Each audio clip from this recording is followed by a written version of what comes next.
Pada episode sebelumnya, akhirnya terungkap bahwa Gu Xuangpu adalah orang suku Mulan yang menyusup ke selatan surgawi dengan identitas sebagai tetua sekte pengendali roh. Berkat peringatan dari Han Li, pria botak yang mengendalikan formasi di Gunung Naga Kuning berhasil mengurung Gu Xuangpu dan dengan menggunakan formasi tersebut akan memusnahkannya. Namun, Gu Xuangpu ternyata menggunakan teknik penyatuan roh untuk kabur. Melihat pria bertubuh besar itu begitu yakin pada kekuatan batasan aula, Han Li hanya mengedipkan mata sekilas tanpa berkata apapun. Di sampingnya, Batu Ama tampak kurang percaya. Alisnya berkerut, jelas masih menyimpan kegelisahan. Han Li tersenyum tipis lalu berbicara dengan nada santai seolah tidak ada hal besar yang perlu dikhawatirkan. Sejujurnya, meskipun urusan ini memang agak merepotkan, kita tidak perlu terlalu tegang. Ucapan itu membuat pria botak terdiam sejenak. Mengingat berbagai pencapaian Han Li sebelumnya, ia tak berani meremehkannya. Dengan ragu, ia bertanya, "Maksud saudara Han?" Pak Tuama pun menoleh, matanya penuh perhatian. Han Li mengusap dagunya lalu berkata dengan tenang, "Para pemimpin aliansi pasti sudah lama mencurigai adanya mata-mata Mulan yang menyusup ke selatan surgawi. Bukan sekali dua kali mereka menangkap yang semacam itu. Jika kultivator kelas tinggi ini benar mata-mata, sekte roh pengendali tidak akan berani berbuat terlalu jauh." Ia berhenti sejenak lalu melanjutkan, "Lagi pula kita berasal dari aliansi yang berbeda. Tidak ada alasan bagi orang lain untuk mengira kita sengaja menjebak seorang penatua. Kita hanya perlu melaporkan apa yang kita ketahui dan menyerahkan informasi yang kita peroleh dari Mulan. Setelah diverifikasi, masalah ini akan selesai dengan sendirinya." Nada suara Han Li tetap datar, namun kata-katanya mengandung keyakinan yang tak tergoyahkan. "Saya yakin," tambahnya, "sekte roh pengendali sendiri sudah mulai meragukan Penatu Agung. Selama bertahun-tahun, mustahil dia bisa menyembunyikan segalanya dengan sempurna. Bahkan jika belum ada bukti kuat, jejak gerak-geriknya di masa lalu pasti menyisakan sesuatu yang mencurigakan." Pria botak tampak tercerahkan, alisnya mengendur, lalu ia mengangkat tangannya dan memperlihatkan sebuah slip giok putih. Ekspresinya agak aneh, namun jelas lega. "Kata-kata saudara Han masuk akal. Aku juga sudah menggunakan teknik rahasia untuk merekam percakapan sebelumnya di dalam slip giok ini. Saat dibutuhkan, ini bisa menjadi bukti." Mendengar itu, Pak Tuama akhirnya menghela napas panjang, beban di dadanya seolah terangkat. "Kalau begitu semuanya akan baik-baik saja. Hanya saja sayang rekan Taois Bu tak bisa muncul sebagai saksi karena lukanya terlalu parah. Ia terpaksa menyembunyikan diri, tapi itu seharusnya tak menjadi masalah besar." Ketiganya pun mulai membahas rincian selanjutnya. Namun belum lama percakapan itu berlangsung, hiss, suara desisan aneh tiba-tiba terdengar dari dalam penghalang cahaya perak. Ketiganya tersentak, mereka saling memandang, kebingungan bercampur waspada. Saat pria botak hendak bertindak, ledakan api yang dahsyat meletus dari dalam penghalang. Sebuah cakar hijau mencuat keluar seperti kilat dan menghantam batasan cahaya, membuat seluruh penghalang bergetar hebat. "Apa? Dia bisa mengguncangkan batasan ini?" teriak pria botak dengan wajah pucat, tak percaya. Ia segera membentuk segel tangan dan menekan sebuah segel mantra putih ke penghalang. Cahaya perak berpendar, bunga-bunga cahaya bermekaran, memperlihatkan pemandangan di dalamnya. Begitu melihat apa yang terjadi, napas pria botak dan Pak Tuama langsung membeku. Bahkan ekspresi Han Li pun mengeras. Gu Xuangpu telah menghilang. Sebagai gantinya, berdiri sebuah makhluk mengerikan, setengah manusia, setengah iblis.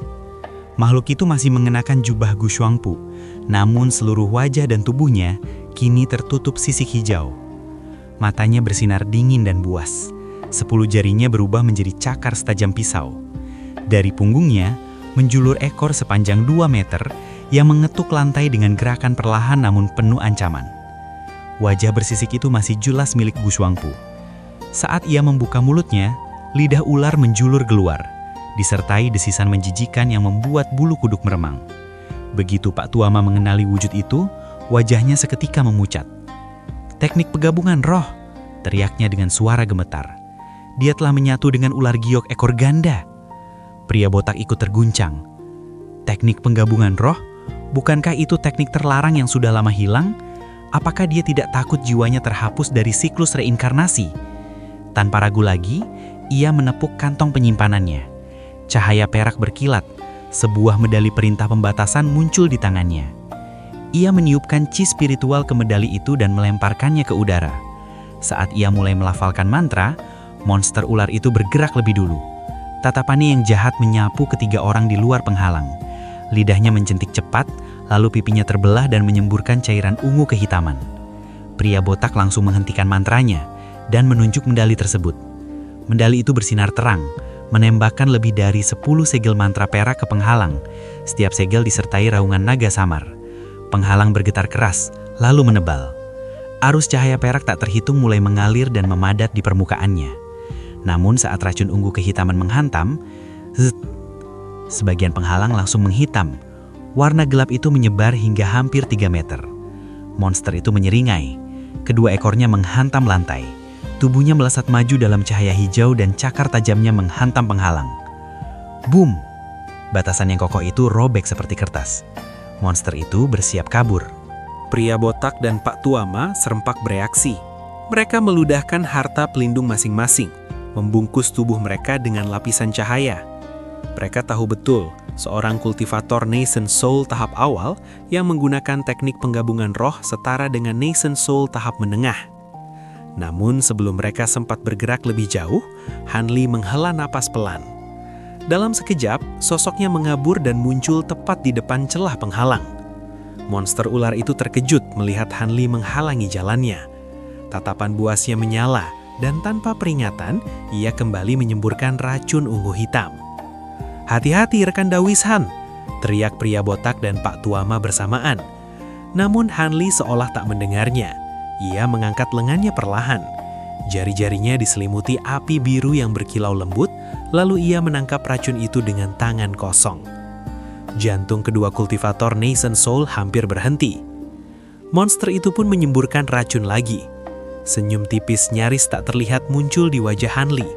Cahaya biru menyala di matanya. Tiba-tiba, cahaya menyilaukan meledak. Dalam sekejap, semuanya sunyi. Saat cahaya memudar, pemandangan di depan mereka membuat kedua pria itu tertegun. Monster itu kini membeku sepenuhnya, berubah menjadi patung es biru yang berkilau. Racunnya membeku menjadi pilar es tipis yang menjulur dari mulutnya. Hanli telah muncul di belakangnya. Telapak tangan birunya menempel di tengkuk makhluk itu. Ia menarik tangannya dan berkata tenang. Seperti dugaan, ini baru pertama kalinya roh monster itu bangkit sepenuhnya. Meski cerdas, pengalamannya terlalu dangkal. Ia mengangkat tangan lainnya. Petir emas melesat keluar, membentuk jaring kilat yang membungkus patung es itu. Cahaya biru dan emas menyatu. Crash! Patung es itu hancur menjadi serpihan kecil. Dari dalamnya, sebuah gumpalan hitam ungu seukuran kepalan tangan meloncat keluar, meraung dengan jeritan tak manusiawi. Namun, jaring petir emas telah menunggunya. Ekspresi Hanli mengeras. Ia mengekepalkan tangan. Jaring itu mengerut, menghancurkan gumpalan tersebut menjadi cahaya keemasan yang perlahan menghilang di udara. Keheningan pun kembali menyelimuti aula. Dengan sebuah jeritan tajam yang menggema di udara, sinar petir emas menyambar turun. Dalam sekejap mata, monster Nascent yang baru terbentuk itu langsung terurai, tubuhnya hancur menjadi gumpalan asap hitam yang berputar sebentar sebelum tersebar dan lenyap tanpa jejak. Konon, teknik penggabungan roh adalah teknik setan Dao kuno yang kejam dan menyimpang. Namun justru karena sifatnya itu, monster Nascent yang lahir darinya memiliki satu kelemahan fatal. Ia sangat rentan terhadap petir surgawi penolak iblis. Bahkan sebelum sempat menggunakan teknik gerakan instan untuk melarikan diri, keberadaannya sudah dihapus sepenuhnya. Di kejauhan, pria botak berdiri terpaku.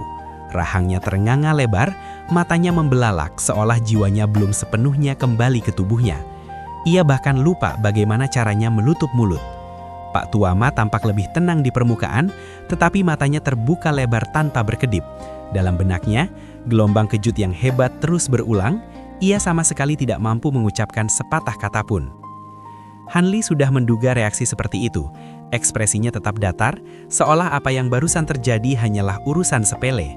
Ia melangkah maju, memanggil kantong penyimpanan dan trisula biru yang terletak di lantai ke tangannya. Setelah memeriksanya dengan kesadaran spiritual, ia melemparkan kedua benda itu ke arah pria botak. "Walaupun kita yang membunuhnya," ujar Hanli dengan suara tenang, Barang-barang ini tetap harus dikembalikan ke sekte pengendali roh dalam kondisi utuh. Dengan begitu mereka tak akan punya alasan untuk menuduh atau mempermasalahkan apapun. Ucapan itu seperti menarik pria botak kembali ke dunia nyata. Ia tersentak, lalu segera mengangguk dengan penuh kesungguhan. Kata-kata saudara Han benar, kita akan melakukannya seperti itu. Pak Tuama menggerakkan bibirnya beberapa kali, seolah ingin berkata sesuatu namun akhirnya menyerah. Ia hanya menyimpan harta sihirnya dengan ekspresi yang agak kaku dan getir. Jika pembunuhan pria berjubah hitam sebelumnya masih bisa dianggap keberuntungan dan kelengahan lawan, maka kejadian barusan sama sekali berbeda. Han Li telah membunuh makhluk hasil penggabungan roh, makhluk dengan kekuatan setara kultivator Nascent Soul tahap menengah, dan ia melakukannya dengan tangan kosong. Lawan semacam itu berada jauh di luar kemampuan mereka berdua. Tanpa perlu kata-kata, pria botak dan Pak Tuama secara bersamaan menyadari satu hal. Penatua sekte awan melayang ini berada di tingkat yang sama sekali berbeda. Han Li lalu berkata dengan nada santai, "Karena urusan di sini sudah selesai, aku akan kembali beristirahat. Jika prajurit mantra itu muncul lagi, beritahu aku." "Silakan, Saudara Han," jawab pria botak. Tanpa disadarinya, nada suaranya kini penuh hormat.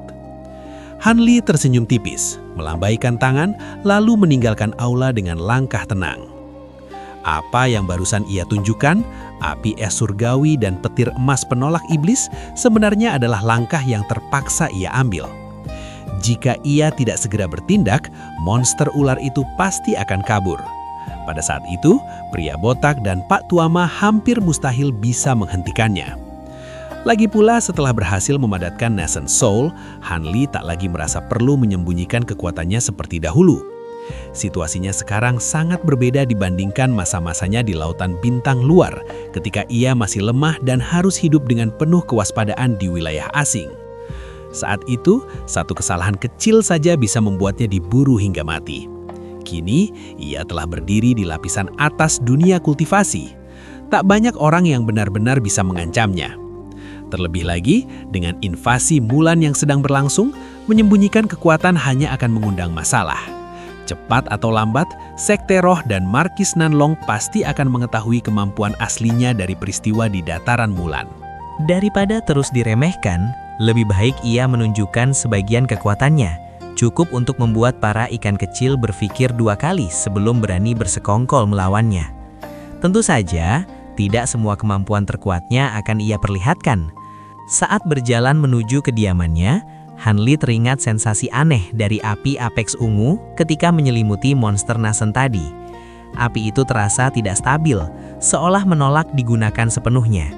Ia menyadari satu hal, untuk mengendalikan api tersebut dengan sempurna, tingkat kultivasinya masih belum cukup tinggi. Han Li tersenyum getir pada dirinya sendiri, lalu melangkah pergi.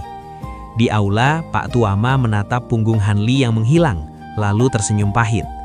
"Saudara Lu," katanya pelan, "sepertinya kita benar-benar salah menilai. Kemampuan rekan Daois Han sungguh di luar nalar." Pria botak mengangguk perlahan.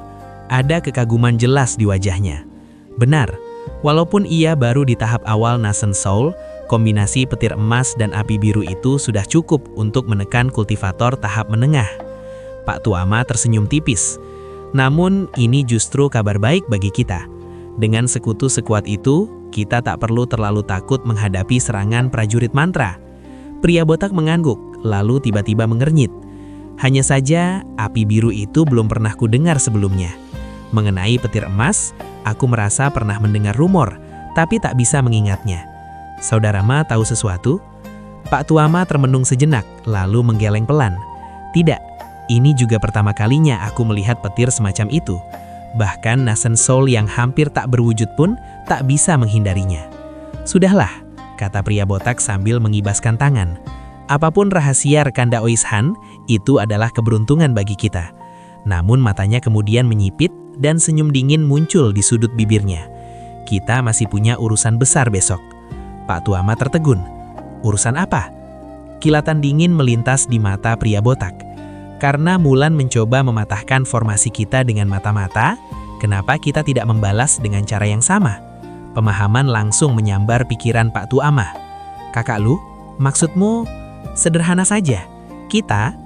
Keduanya pun mulai berbisik pelan. Suara mereka samar menggema di aula yang kosong. Tak lama kemudian, pria botak tertawa lepas. Tawa yang dipenuhi rasa puas dan keyakinan. Keesokan harinya, tepat saat matahari terik mencapai puncaknya, dentuman genderang perang mengguncang udara. Pasukan prajurit mantra muncul dari kejauhan. Di tengah barisan mereka, melangkah sebuah monster raksasa. Sekilas, wujudnya menyerupai badak raksasa, puluhan kali lebih besar dari ukuran normal. Di hidungnya, tumbuh tanduk biru berkilau sepanjang lebih dari 3 meter. Seluruh tubuhnya dilapisi zirah hitam bercahaya, dipenuhi karakter jimat yang mengambang, jelas harta bernilai tinggi. Keempat kakinya menginjak awan biru, bergerak lincah tanpa kesan berat sedikit pun. Di punggung monster itu duduk seorang wanita. Kecantikannya nyaris sempurna, kaki telanjang, kulit halus, wajah anggun. Namun, di balik keindahan itu, terpancar aura dingin dan bermusuhan dari sorot matanya. Ia mengenakan jubah hijau gelap yang sederhana dan pendek. Kuyao dan prajurit mantra layu berjalan di sisi monster itu. Sikap mereka penuh hormat.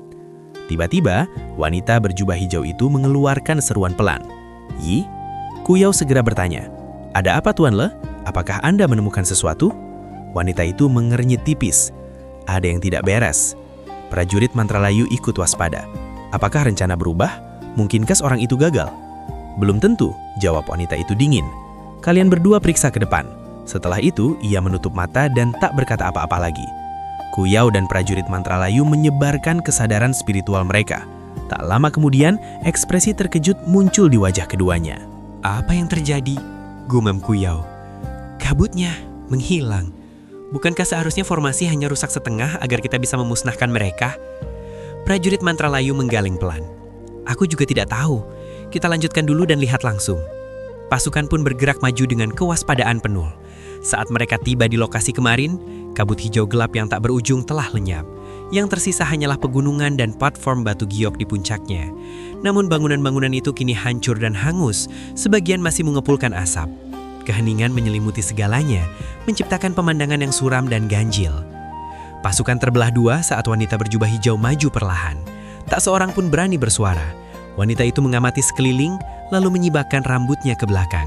Senyum dingin perlahan terukir di wajahnya. Prajurit mantra layu berkata dengan suara rendah, "Ini tidak bagus. Walau kabutnya lenyap, masih ada batasan yang menghalangi kesadaran spiritualku." Kuyao mengangguk. "Benar, apa yang kita lihat mungkin hanya ilusi. Jika orang itu berhasil, seharusnya dia sudah muncul." Wanita itu membuka mata, sorotnya tajam. "Jadi maksud kalian, kita hanya berdiri diam?" "Tentu tidak," jawab prajurit mantra layu cepat. "Kita hanya perlu ekstra hati-hati. Mungkin rencana itu hanya berhasil sebagian, dan para kultivator telah mundur. Namun di balik ketenangannya, perasaan tidak nyaman mulai merayap di hati mereka." Sekian spoiler Donghua A Record of Mortal Journey to Immortality episode 191. Terima kasih banyak sudah menonton video ini sampai akhir. Fellow Dawis, perjalanan menuju puncak langit masih panjang. Jangan sampai tertinggal di dunia fana. Klik tombol subscribe dan aktifkan lonceng notifikasinya agar kalian selalu dapat kiriman energi Chi terbaru dari channel Gravity. Sampai jumpa di ranah berikutnya.